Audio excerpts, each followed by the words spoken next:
here's what's interesting to me about the Pelicans. They have good superstars or good stars, Zion and Brandon Ingram, who have the talent to become superstars, but have not proven to be that yet.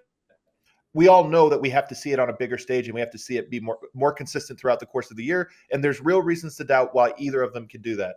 But here's why I love this Pelicans team. They might have my favorite collection of role players in the NBA. Yeah.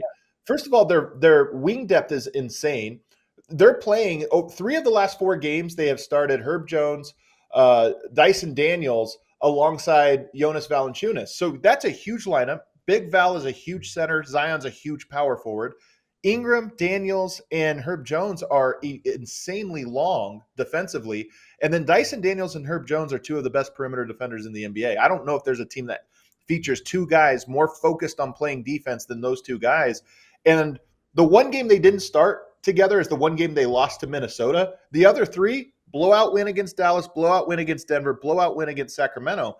I kind of look at that lineup and I go, I love teams that have a lot of length, that have a lot of wings. 2 stars and a bunch of length, that's a great recipe for me. I completely agree. And look, I'm going to, say CJ McCollum is, the borderline star player with what he's accomplished in his career, what he's capable of on a nightly basis. Biggest problem for them has been durability. That's if you want to like take it to another level individually or as a team that we start to take seriously, you just got to be out there more consistently. And they just haven't been able to do it. Maybe they get some stretch this year where that's the case. But in getting to their role players, you're 100% right. They have, I think, the perfect collection of guys around them. Guys that are going to play hard regardless of if they get the ball or you call their number. They don't need any of that. They run the floor. They close out. They get back in transition. They bang the offensive glass. You don't have to necessarily do anything to assimilate to them offensively. And they still bring it every night. Another guy you didn't even mention who had his first game last night, Jose Alvarado, who is like the ultimate irritant for opposing point guards. I mean, he gets under guys' skin because he's one of the few guys that's going to pick you up 75, 80 feet, turn you a bunch of times. If at any point you're careless with the basketball, he's diving on it, deflecting it, doing anything he can. He's a crowd favorite. He got a standing ovation last night when he checked into the game. It was cool. Yeah, as a role-playing backup point guard, because everybody can appreciate what he brings and they realize the importance of it. So you've got a number of guys who really have a lot of want to on the defensive end of the floor. Around 3 guys offensively that on any given night can get you anywhere from 70 to 90 points. Right. So you've got everything checked off. I actually even think they're well coached. I'm a fan of Willie Green. So everything's in place. It's just a matter of can you guys actually stay on the court for an extended period of time so we can see what it looks like with all 3 of you with this supporting cast that we both seem to like a lot. It's so funny, but they're the opposite of most teams where you usually say, okay, we know what their stars are, but do they have the depth? Do they have the pieces that fit around it? You look at them, and my question is the stars. Like, I mean, Big Val's great. Herb Jones, Dyson Daniels, we just talked about. You talked about Jose Alvarado. They got Jordan Hawkins, who we both love as a young, incredible shooter with a quick trigger. They've got Najee Marshall, who's another just long wing who has a jumper, and Trey Murphy, who I really like, who's out right now. That's 10 guys. When you add the 3 stars and those guys, that's 10 guys that I trust all of them, to be winning impact players. I don't know how many teams you could go through and say there's 10 guys, but the reason they're 7-7 is, as you mentioned, it's so inconsistent what their stars do and when their stars play. Real quick though, because I want to stay on this wings point. Herb Jones, Dyson Daniels, Najee Marshall, Trey Murphy. Yeah. Can you play all 4 of those guys in a rotation? Hard. It's hard. And then you still have all the young guards, the Jordan Hawkins, the Jose Alvarado, and CJ McCollum. So can you fit all of those guys into a healthy rotation? Very difficult to do that. All right. That's a lot of dudes. And you also have Matt Ryan is another guy we didn't mention who can flat out. Two-way. He can flat out stroke it. And he's got a beautiful shot. And you're going to want to get him some minutes. He's playing 23 minutes a game. Very difficult. But here's the thing. I think if you have the appropriate conversations with everybody and they just kind of buy into the collective and understand that on a given night, it might not be, your night to get more minutes, but over the course of the season, it all play out so that everybody plays enough to their liking, but it can't be every night. Very Right. difficult to play that many guys when Ingram as a wing is going to eat up 35 minutes. Very difficult to find enough time for those guys. Each of them brings something a little bit different to the table. So it's nice for a coach to have that many buttons to push, but sometimes it's difficult, to be able to push all the right ones on a given night because you do have so many options. So I just think it comes down to selflessness for those guys and understanding that you're very deep at the wing position with length, and some of those guys are shot makers, some aren't as much. So it comes down to maybe what you need that night. Do you need more of the defensive pressure, defensive presence, depending on who you're playing, and you need some guys that can guard wings? Or is it a given night where, you know what, you're going to need shot making? And sometimes Right. that even changes throughout the course of the game and how the game is playing out.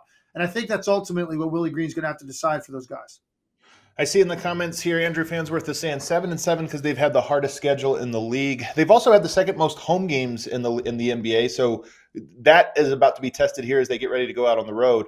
I'm kind of curious to see how they handle it.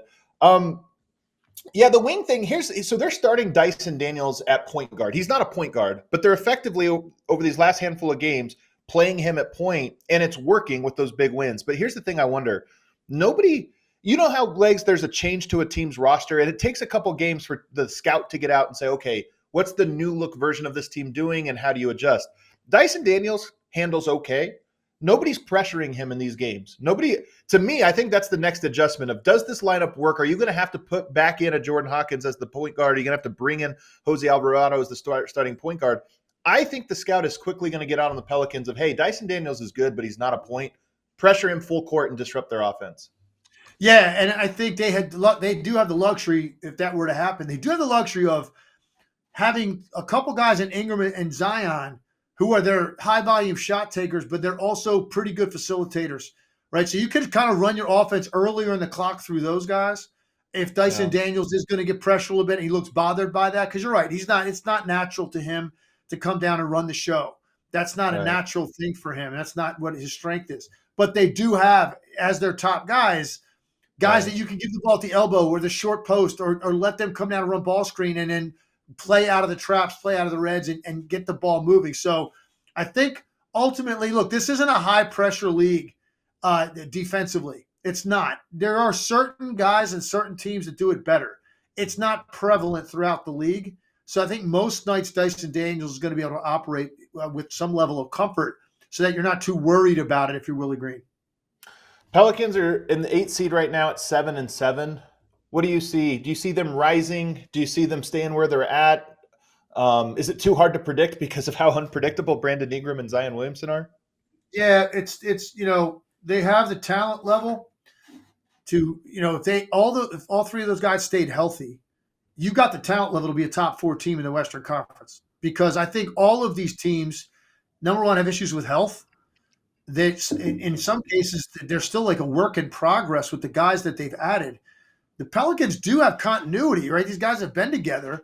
So I think that they've got Been the around each talent other. level to do it, right? They've been, even if it's just, hey, passing each other, walking out of the training room, they do know, Yeah. they're not comfortable with each other. But I think the talent level's there. I think their best basketball is going to come. Their schedule was pretty tough out of the gate, and they've had injuries.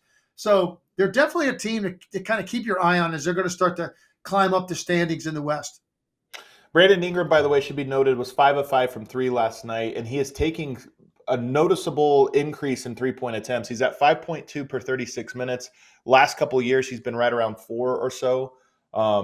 So that's kind of an interesting part of his game. He is, you mentioned earlier, a mid-range assassin, but there is a value, not to taking away the mid-range, but from understanding where are some of the mid-rangers that you can extend to the 3-point line. Is there 1 or 2 a game that you can convert while still being able to get into the mid-range and be a threat from there? So an increase there, I have to imagine, is intentional based on the numbers so far. Yeah, I think so. Look, and I think you've seen it pretty much with a lot of these young wing scorers.